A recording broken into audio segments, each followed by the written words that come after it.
क्या आपने कभी सोचा है कि जब आप रात में आसमान की तरफ देखते हैं तो जो तारे, चांद और ग्रह दिखाई देते हैं, ये सब कैसे बने होंगे? आज से 4.6 अरब साल पहले ना तो सूरज था, ना पृथ्वी थी, ना चांद था, सिर्फ अंधकार था और गैसों का एक विशाल बादल था। और उसी बादल से निकली हमारे सौर मंडल की अद्भुत कहानी आज हम इस रोमांचक यात्रा पर बात करने वाले हैं। आज की वीडियो में हम समझेंगे कि सौर मंडल का परिचय क्या है और सौर मंडल क्या है, 4.6 अरब साल पहले सब कुछ कैसे शुरू हुआ था, नेबुलर हाइपोथेसिस क्या है, गैस और धूल कण का बादल क्या होता है, सूर्य का जन्म कैसे हुआ, न्यूक्लियर फ्यूजन की क्या कहानी है, गोल्डी गास्क जोन क्या होता है, पृथ्वी पर जीवन की संभावना कैसे हुई है और भी काफी जो अनसुलझे रहस्य हैं जो आज भी वैज्ञानिकों को परेशान करते हैं। तो बिना देर किए करते हैं आज का वीडियो स्टार्ट। यदि बात किया जाए सौर मंडल की परिचय की तो सबसे पहले समझते हैं कि सौर मंडल है क्या। हमारे सौर मंडल में एक केंद्रीय तारा है जिसे हम सूरज कहते हैं, जिसके चारों ओर 8 ग्रह, 180 से ज्यादा चांद, हजारों धूमकेतु और क्षुद्र ग्रह घूमते रहते हैं।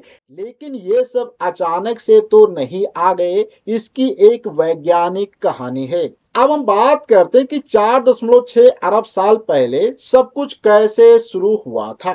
तो लगभग 4.6 साल अरब पहले हमारी आकाश गंगा में एक जगह एक विशाल आणविक बादल था। इस बादल में हाइड्रोजन, हीलियम गैसों और बहुत सारी धूल के कण भी इसमें उपस्थित थे।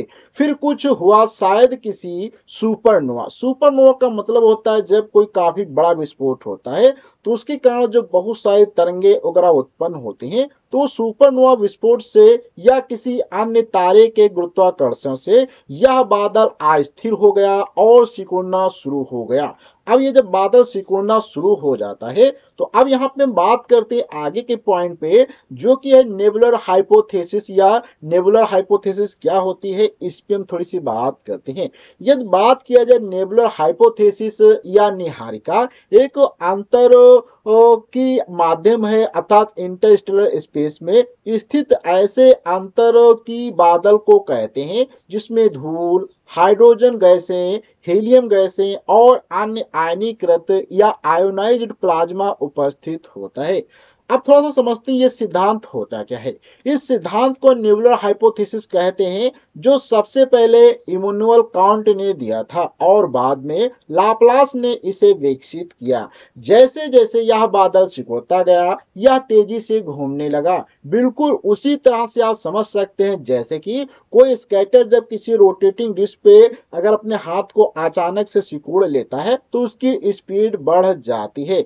इस घूर्णन की वजह से बादल एक चपटी डिस्क का आकार ले लिए और जब ये घूम रहा था तो इन्होंने क्या है, एक चपटी डिस्क का आकार ले लिया जिसे प्रोटोप्लैनेटरी डिस्क कहते हैं। प्रोटोप्लैनेटरी डिस्क का मतलब होता है एक घूर्णन करने वाली चपटी डिस्क जो गैस और धूल से बनी होती है और किसी नवजात तारे के चारों ओर घूमती रहती है। यह वह स्थान है जहां भविष्य में ग्रहों का निर्माण होता है। अब यहाँ पे हम बात करते हैं सूर्य का जन्म कैसे हुआ और न्यूक्लियर फ्यूजन की क्या कहानी है। अगर बात करें सूर्य की कहानी की तो डिस्क जो अभी हमने बात किया था, जो रोटेटिंग के कारण डिस्क बनी थी, तो डिस्क के केंद्र में सारा पदार्थ जो था वो इकट्ठा होने लगा। जैसे जैसे यहाँ पर दबाव और तापमान बढ़ता गया, क्योंकि जब उसमें पदार्थ इकट्ठा होते जा रहे थे तो भारी पदार्थ अंदर की तरफ जा रहे थे और हल्के पदार्थ बाहर की तरफ रहते थे, जिस कारण से इसके अंदर का तापमान और दबाव बढ़ता गया। एक समय ऐसा आ गया जब तापमान जो है 10 मिलियन डिग्री तक पहुंच गया। जब 10 मिलियन सेल्सियस डिग्री तक पहुंच गया तब यहाँ पे शुरुआत होती है न्यूक्लियर फ्यूजन की कहानी, अर्थात और तब शुरू हुई न्यूक्लियर फ्यूजन की प्रक्रिया, जिसमें क्या था, हाइड्रोजन के परमाणु आपस में मिलकर हीलियम बनाने लगे और ये जब प्रक्रिया हो रही थी तो इसमें बहुत ही ज्यादा अपार ऊर्जा निकल रही थी। यहीं से सूरज का जन्म हो गया। अब यहाँ पे हम बात करते हैं ग्रहों का कैसे निर्माण हुआ और प्लेनेटेसिमल से प्लेटनेट तक की कहानी पे हम बात करते हैं। अगर यहाँ पे हम बात करते हैं प्लेटेसिमल्स, छोटे छोटे ठोस पिंड होते हैं जो प्लेटेस्टेनरी डिस्क में मौजूद धूल और बर्फ के कणों के आपस में जुड़ने से बनते हैं।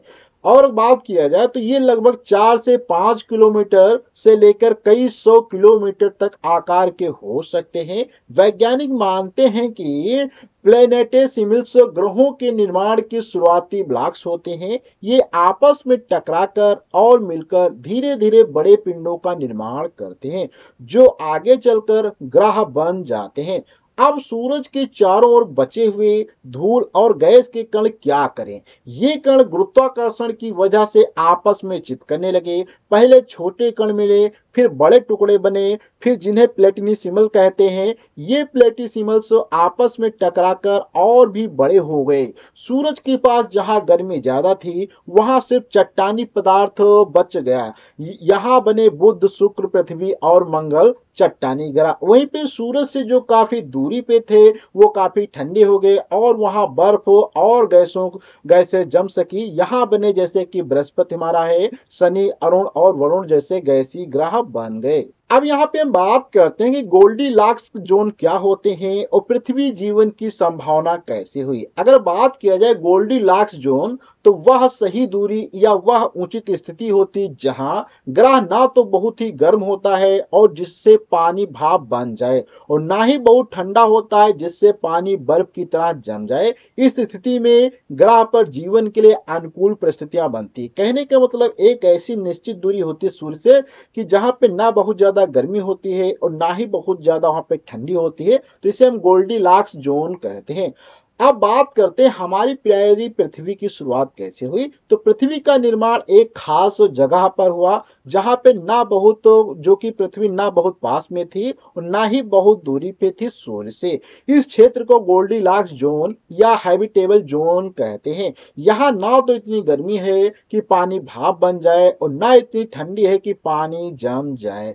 यही पानी आगे चलकर जीवन की नींव बना, बिल्कुल गोल्डीलॉक्स की कहानी की तरह, ना बहुत गर्म है ना बहुत ठंडा और बिल्कुल सही। अब यहाँ पे हम कुछ बात करते हैं ऐसे कुछ अनसुलझे अभी भी रहस्य हैं जिनको वैज्ञानिकों ने अभी तक भी नहीं सुलझा पाए हैं। जैसे कि लेकिन यहाँ पे जैसे कि सूर्य की बाहरी परत उसकी सतह से 200 गुना ज्यादा गर्म क्यों है? ये बहुत बड़ी समस्या है क्योंकि मानते वैज्ञानिक की पृथ्वी की जो सतह है उसकी बाहरी सतह से क्यों 200 गुना ज्यादा गर्म है। यूरेनस जो है अपनी धुरी पर 90 डिग्री क्यों झुका हुआ, ये भी नहीं अभी तक समझ में आता है। शनि के चांद टाइटन पर इतना घना वातावरण क्यों है, इसका भी नहीं हमें रहस्य अभी तक मालूम है। और क्या अन्य ग्रहों पर भी जीवन हो सकता है, ये भी जानकारी हमें सही से नहीं पता है। ये सभी ग्रह प्रश्न आज भी खगोल शास्त्रियों के लिए चुनौती बने। इस टाइप के बहुत सारे रहस्य जो कि अभी वैज्ञानिकों के लिए बहुत ही बड़ी चुनौती बने हैं।